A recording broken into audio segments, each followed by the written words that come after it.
Good morning, everyone. My name is Sara Cope, and I have the honor of serving as one of the members of your standing committee. I want to welcome all of you who have joined us here in the sanctuary for our Sunday service. And I also want to welcome those who have joined us online through our hybrid service system. Good morning to all, and thank you. I have a few brief announcements, and then we'll move into our morning service. First of all, just a quick reminder, there will be no religious education program on November 28th. Thanksgiving is a popular day, and many of us scatter to the four winds. So, today is Share the Plate Sunday. The recipient is Learning Up, founded by Susan Tordella-Williams, Bob Williams, Tony Smith, and Walt Frey, to support the McDade Preparatory School in Ghana. Checks may be made payable to Learning Up, and please give generously to this wonderful charity. There's an environmental action group meeting this coming Tuesday, November 16th, from 6 to 7:30. It's via Zoom, and the link is in your Community Matters. Please see Community Matters for any other announcements of importance, and welcome to church.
Come, let us enter this space of hope and community.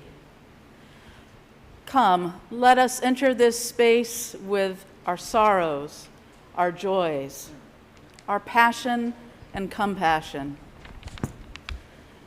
Come, let us enter this space with the stories of our ancestors, for their strength and wisdom beats in our hearts.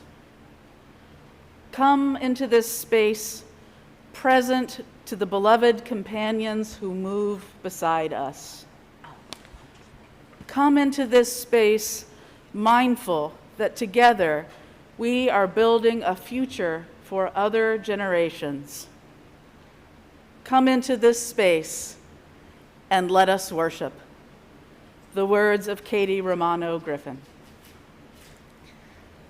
I'd like to invite our worship associate to light our chalice this morning. And as Larry lights the chalice, please say with me the words of our covenant. Love is the spirit of this church, and service its law. This is our great covenant, to dwell together in peace, to seek the truth in love, and to help one another. Good morning. I join with Sara in welcoming you to First Church Unitarian here in Littleton, Massachusetts. My name is Lara Hoke, and I'm so happy and lucky to be the minister of this incredible congregation. If you are with us this morning for the first time, we're so happy that you're here. And we hope that if you wish to leave a record of your presence or to have you contact us, if you're here in the sanctuary, you can fill out a purple card in the pew rack ahead of you, lavender card, and put it in the offering plate when it comes around, and we can contact you. If you are online and wish to be contacted, please go to our website, fculittle.org, and scroll down and look for the virtual pew card. And if you fill that out, we can contact you if you wish, or put you on the newsletter list.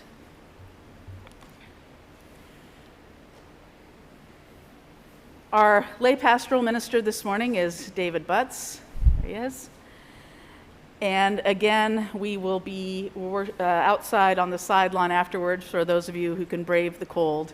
And you could look for David or me or anyone else there after the service. And for those of you virtually, there's a Zoom gathering for you. So welcome. It is good to be together on this beautiful day. So for those of you worshiping with us virtually, we're always so happy to have you here. And we'd like to do a greeting to you especially. If you want to let us know that you're here this morning, you can go to the website menti, M as in mother, ENTI.com,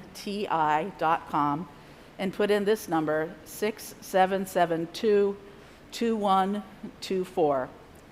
And when you get there and put in that number, you can let us know your name if you wish that you're with us. And then later on during our Candles of Caring, if you wish to share a joy or concern, you'll have the opportunity to do that there as well. Has anyone signed in? Yes. All right. Yes, quite a few. Okay, so this morning with us are Emily Ferreira from The Road, Rochelle Chambliss, Andy Lanier, good morning from Lorinda and Araya, Natalie Hoke, Allison Bentley, Bob Williams, Patty Sardella, Laurie Meering, Jen Jackson, Pat Hadley, and Bill Spencer, Tom Bentley, Ann Donald, Diva, and Diggory. All right, well, thank you for those of you who signed in and let us know that you're watching this morning and participating this morning. It's always great to hear your familiar names and remember you so fondly. And for those of you who are with us virtually but didn't sign in, we're happy you're here too. Very happy. Okay. So this morning, are we all set with music? Okay, great. We're doing something a little different, slightly different for our joyful noise. Because we're in yellow light conditions, we're still not able, unfortunately, to sing together. But we've been making a joyful noise with percussion. We remembered that a couple of Sundays ago, spontaneously during Alley Cat, you accompanied with your percussion. So we thought we would try that this morning for a change of pace. It's the song probably most of you will remember once you hear it, Let 'Em In, Paul McCartney song. And it ties in sort of with our theme of ancestors. He mentions lots of loved ones that he's saying to let them in.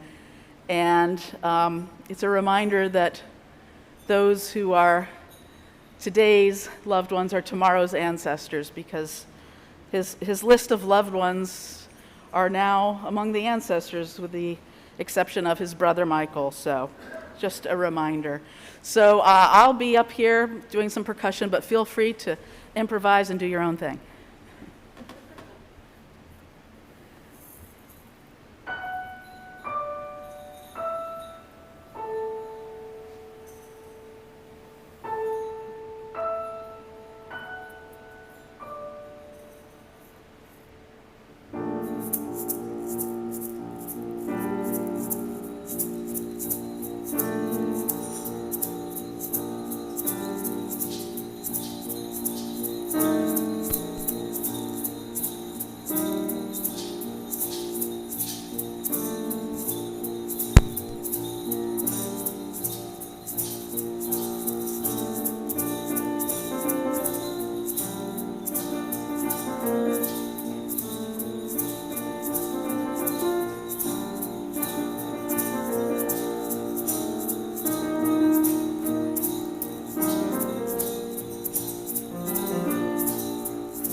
Thank you. So about once a month, instead of taking an offering for the good works of this church, we take an offering for a community organization, a nonprofit that's doing great work out in the world. And today, this month, we will be, as Sara mentioned, giving our plate to Learning Up. And Cindy Malley is going to tell you all about it in place of Susan Tordella-Williams, who couldn't be here today. So, Cindy.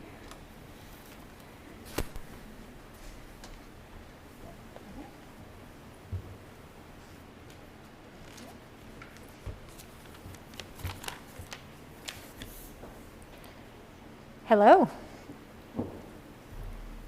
Okay. Do we meet up before tomorrow? Okay, forget. My name is Cindy Malley, and it's my honor to speak on behalf of Susan Tordella-Williams, who could not be with us this morning, but is instead joining us virtually. Our Share the Plate recipient is Learning Up, a nonprofit organization founded this year and dedicated to support education, the most sustainable hand up. Its website is learningupghana, Ghana, .wordpress.com. Learning Up is run by a board with 2 FCU members, Susan and Bob Tordella-Williams, along with activist Tony Smith and Walt Fay.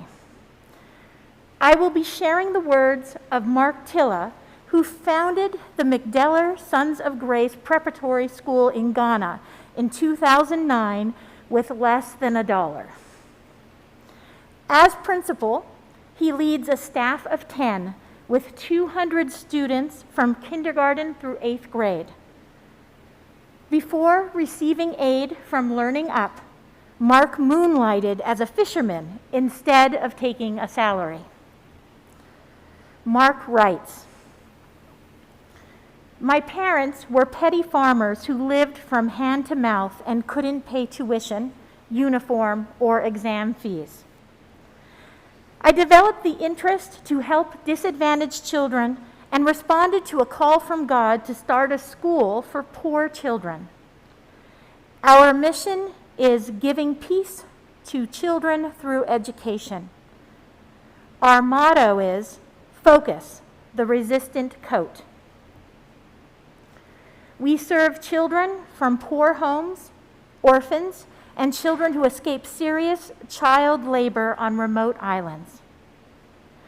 Previous donations from Learning Up have increased teacher salaries from $1 to $3 a day, provided a school lunch for every child. Many children cannot pay 25 cents for lunch, pay tuition, or buy uniforms. It rebuilt 3 classrooms which had been destroyed by a storm. And it also rescued 5 more children from child labor. The children on an isolated island in Volta Lake have no access to schools and were forced to fish and farm with their parents. Though the donations are bringing all these wonderful changes in the school, there are still more room for improvement to 1, purchase desks and chairs. 2, complete the dormitory to host the island children. As I speak now, some of these children are being kept in the office. For about 3 months, I've slept in a classroom. 3, establish a school library and computer lab. And 4, support 8th grade students to take their exams in a different township. Thank you." These were the words of Principal Mark Tilla. There are a few different ways to donate to this very worthy cause. For those of you in our physical sanctuary this morning, all loose cash will go to Learning Up, or you can write a check to Learning Up and place it in the collection plate. For those of you joining us virtually, you can either go to their website, learningupghana.wordpress.com, and follow the information to donate via PayPal, or write a check to Learning Up and mail it to the address provided in Community Matters, not the church. If you have difficulty finding that address, just message me or Susan and we'll get it for you. On behalf of myself, Susan, and the children of McDade Sons of Grace Preparatory School in Ghana, thank you very much, and please give as generously as you can. And now our offertory will be gratefully received.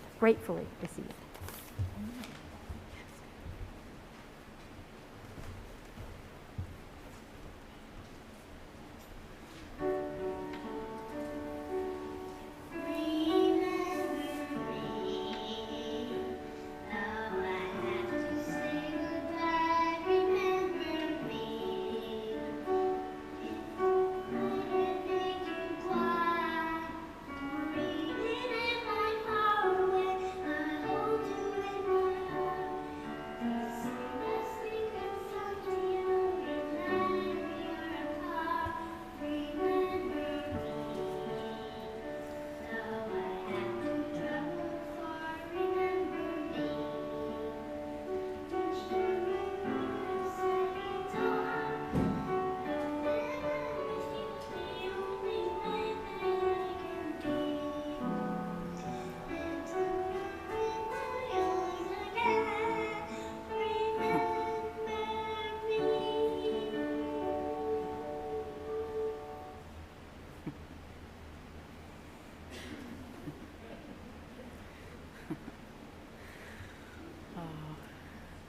so amazing to hear Natalie sing that. It chokes me up every time.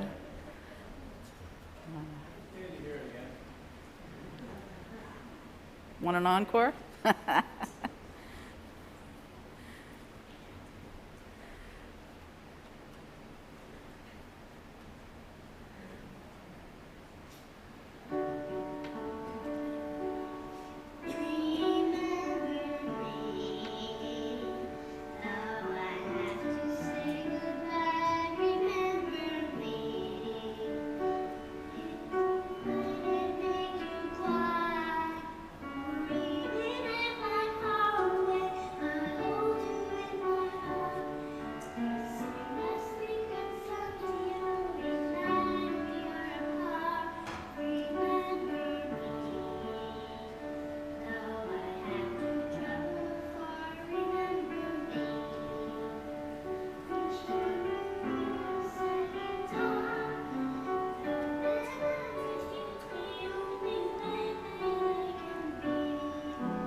I could listen to that all day. All right, please join with me in the words of our response.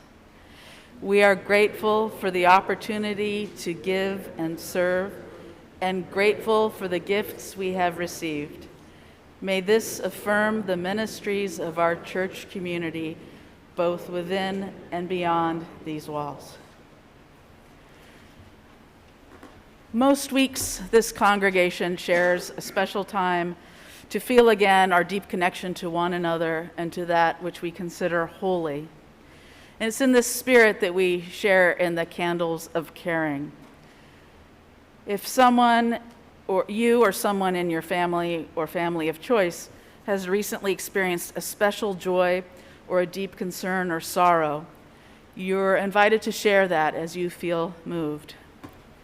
For those of you with us virtually, again, you can go to menti.com and enter this number 6772-2124 and share a joy or concern there. Oops. For those in the sanctuary now, as you feel moved to speak, we ask that you hold your hand up high so that we can see you, and we'll bring a microphone to you where you are and light a candle up front. Any joys and concerns?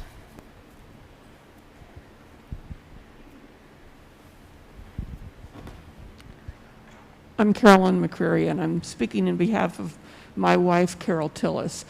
She is currently in Florida with her cousin Margie, who is in her last days. So send good wishes to them.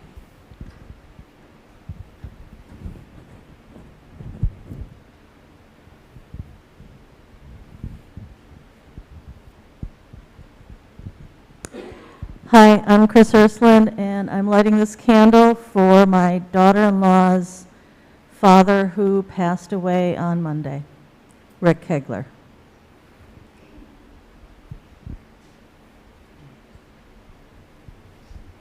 Hi, I'm Lorraine Colombo, and I'm lighting this candle for my husband Hugh's mom is in the hospital with kidney issues failing, and no one knows exactly how long or if we've dodged a little bit of a bullet.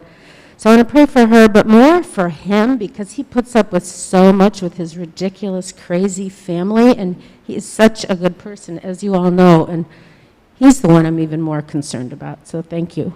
And he would never, ever ask, and he'd probably kill me for even talking about this, but thank you.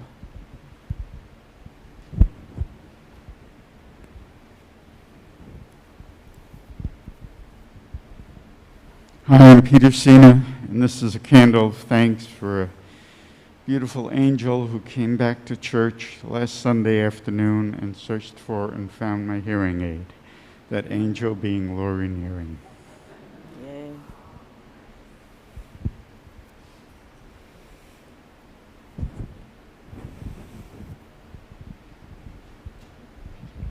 Hi, I'm Kristen McManus. I'm a longtime listener, first-time caller.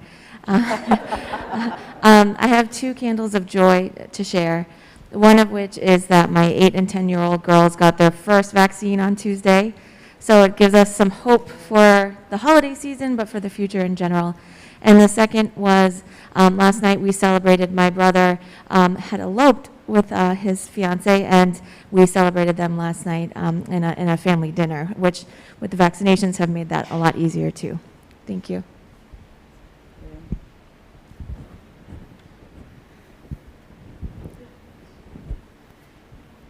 Any other joys or concerns in the sanctuary to share? Okay. And we'll check in with any joys or concerns from those participating virtually. We have some remote candles. This is from Bob Williams. Wish I could be there, but our granddaughter went COVID positive, asymptomatic, and we were exposed. We are negative as of now, but out of an abundance of caution, our home. Please send positive energy to Vivian. Here's one from Neela. Sad about death of Bob, sometimes Robin, his femme identity, Cowart, who died of advanced Lyme, I assume disease, plus Parkinson's. A remarkable guy who wrote 4 dozen computer books, was a musician and musician's promoter, and a meditation teacher. And we have another one from Neela. It's a joy. Sharing a potluck early Thanksgiving, oh, so delicious, on November 7th, with a group of wonderful women from this church. One from Tom Bentley. His son and daughter-in-law have found an apartment. One more piece falls into place for their move to Massachusetts. And that seems to be it.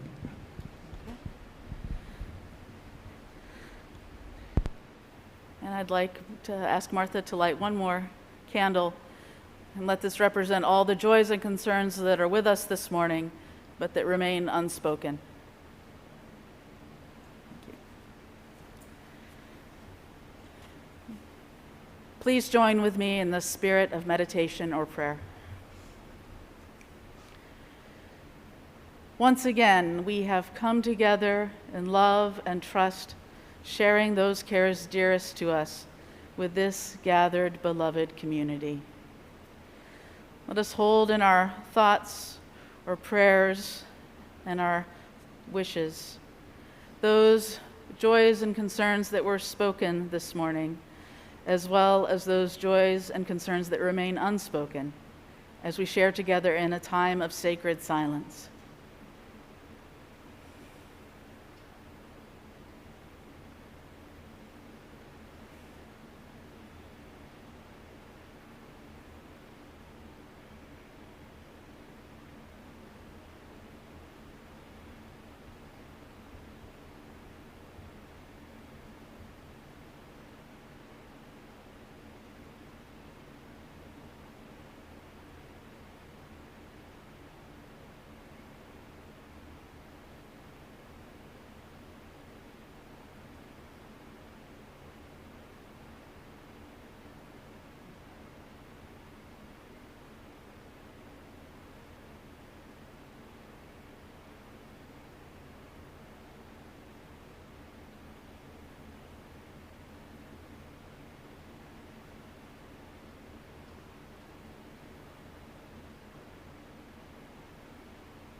Amen, and blessed be.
remember when I was a kid, I used to be jealous of some of my peers who had someone famous or notable in their family tree. There were kids who claimed to be descended from someone who was on the Mayflower, which I now realize is pretty unlikely. Some kids had vague claims of being related to someone of European royalty. But I remember vividly one girl, a grade ahead of me in school, who bragged that she was descended from Betsy Ross, and she had proof. And I asked my parents if we were descended from anyone famous or important, and they said that as far as they knew, we came from nobody. What a funny phrase, I come from nobody. Of course that's not true. We all come from somebody. We all have ancestors. It's interesting how things shift.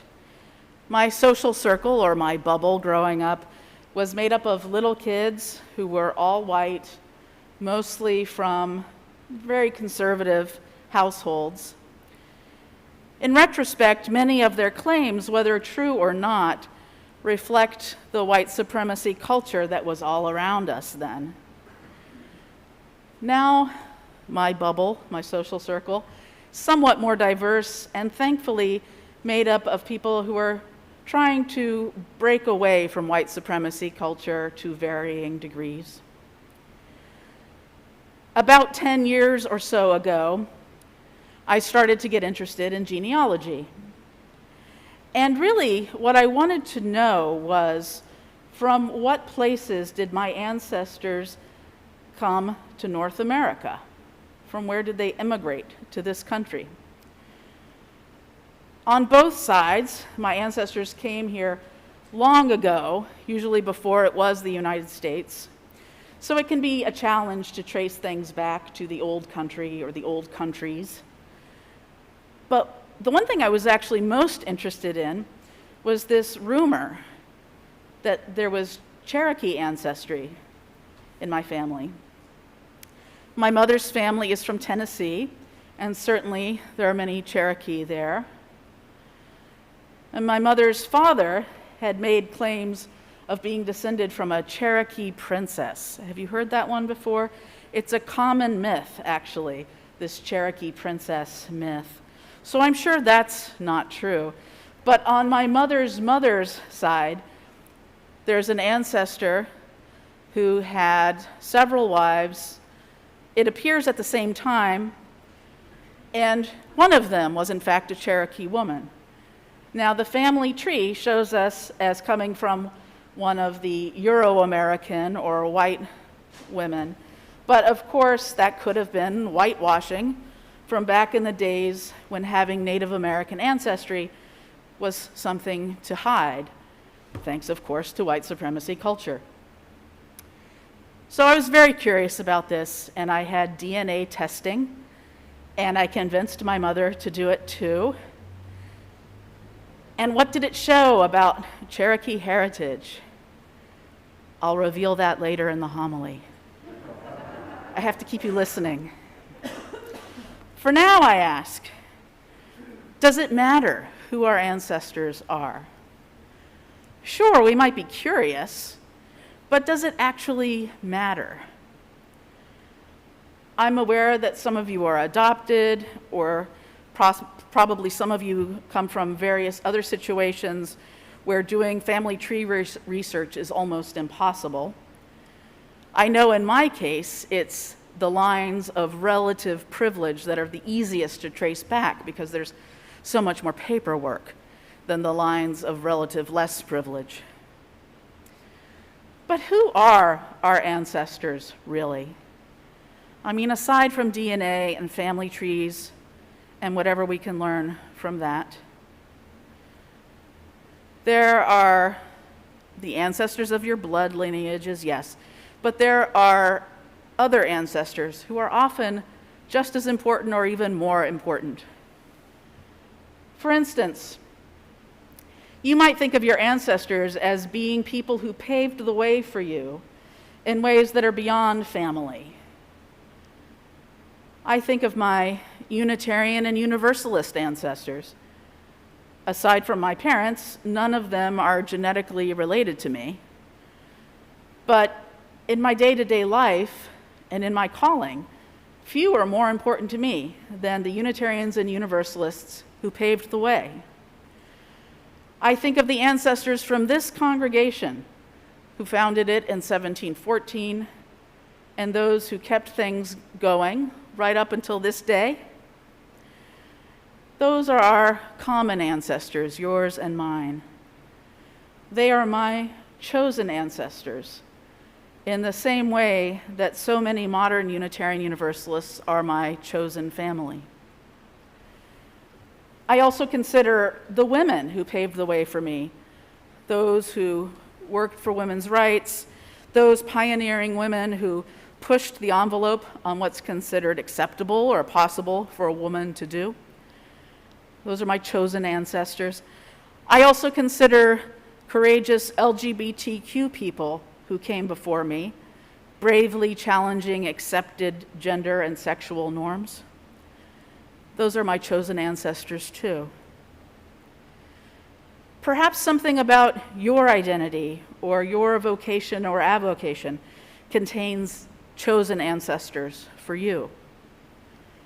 Perhaps your chosen ancestors are artists or musicians or activists, craftspeople.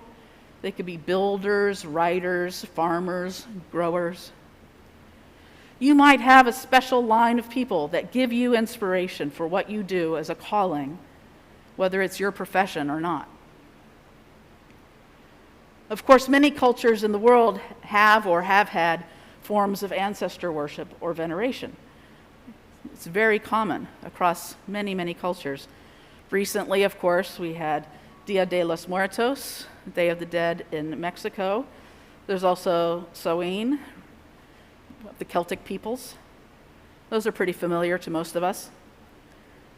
Living in Lowell, I've become more familiar with Pachum Ben, a Cambodian or Khmer tradition of paying respect to deceased ancestors and relatives. I could go on and on.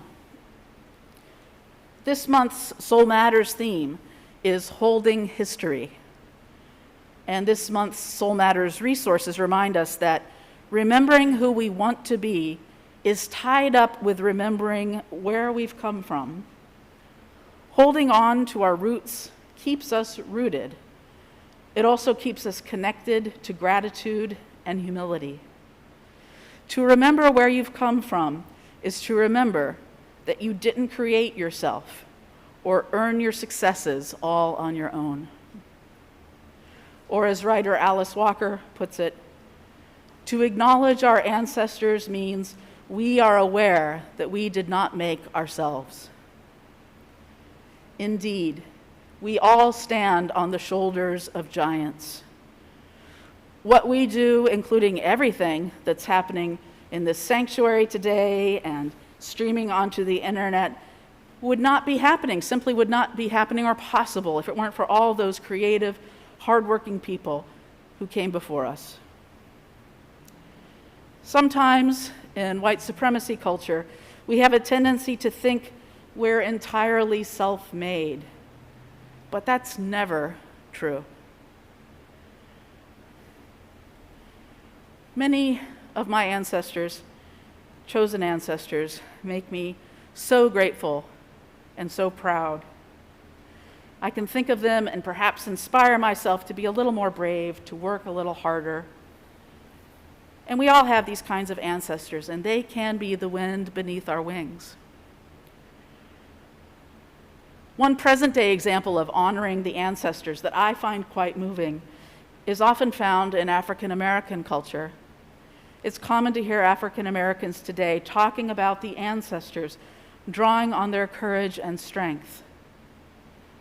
Indeed, what strength to survive the experience of being removed forcibly from one's homeland and becoming enslaved.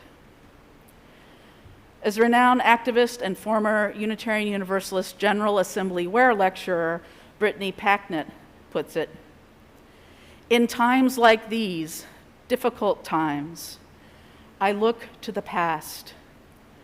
I come from people not meant to survive, and here is our bloodline, she says, stronger than ever. That is some powerful ancestry, no doubt. And I believe it was this sort of sentiment, in part, drawing on courage from ancestors surviving from the harshest circumstances, along with, of course, some white guilt on my part, that made me hope that that rumor was true, that made me hope that I did, in fact, have Cherokee heritage. Whatever the DNA test revealed, of course, though, the way the whiteness is socially constructed, the fact is that I have always been considered white, I've always had white privilege and benefited from white supremacy culture, and that would be true whatever the DNA tests revealed. When the DNA tests came back through the matrilineal line, there was no Native American heritage. There's a chance, I suppose, that it could be hiding in the patrilineal line, but I have to say at this point that I doubt it. So I know about the Euro ancestors that I found doing my research, which brings us to the other side of our ancestors. Not all of my ancestors are inspirational. Not everything they did or said is to be celebrated. For every ancestor that makes me proud, there's another one that makes me shudder. This shouldn't be too surprising, since all of us have done good things to celebrate, and I'm sure that every one of us has said or done something cringeworthy, something that might make us shudder as well. It is part of being human. Philosopher and writer George Santayana famously said, "Those who cannot remember the past are condemned to repeat it." That's part of the reason why it's so important to remember the ancestors, even the ones we might rather forget. We call upon the memory of their courage and strength to inspire us, but we could just as well call upon the memory of their cowardice and weakness to show us what not to do as well. Sometimes when something shameful is happening, like the suppression of voters from low-income or racial minority communities, or the horrible white nationalist marching in Charlottesville, Virginia, a few years back, people will say, "This isn't who we are." But the shameful truth is, it is who we are. To get to a better day, when these things never or almost never happen, it will require us to acknowledge shameful mistakes from our past. You can't fix what you don't acknowledge. All too often, white supremacy culture includes what actor Jabari Jones calls entitlement to amnesia and ignorance. To forget that America was founded on stolen land, stolen labor, and genocide. That we live in a society structured by that history, is to embrace an identity rooted in a false innocence and a flight from truth and healing, he says. This is the rot at the root of the nation. So it's not true to shake your head and say, "We're better than this." But it is true to say with determination, we can do better than this. As the great Maya Angelou put it, do the best you can until you know better. Then, when you know better, do better. We have to study our past, maybe especially the unsavory parts, to know better and then do better. This is part of overcoming white supremacy culture. Someday, you and I will be among the ancestors. You, like me, will be among the Unitarian and Universalist ancestors, and you will be among the ancestors for other like-minded people as well. And we know we're not perfect. No one who examines our lives under a microscope will find perfection. They will find good and bad. But may those who follow us and remember us find more good than bad. May they find that when we made mistakes, we acknowledged them and learned from them. May they find that, like Unitarians and Universalists before us, we did some things that upheld white supremacy culture, but we also did the work to undo the harm and do better when we realized it. This will be the behavior that will lead the way for those that follow. This will make us ancestors worthy of calling upon. May it be so. Blessed be, and amen.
I invite you to rise in body or spirit for our closing words.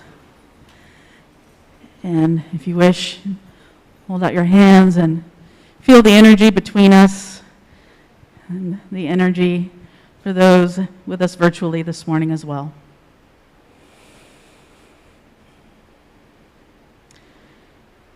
Carl Sagan said, "If you want to make an apple pie truly from scratch, you must first create an apple. You must first create the universe." None of us come from nothing. None of us come from nowhere. There are endless stories leading us to this day.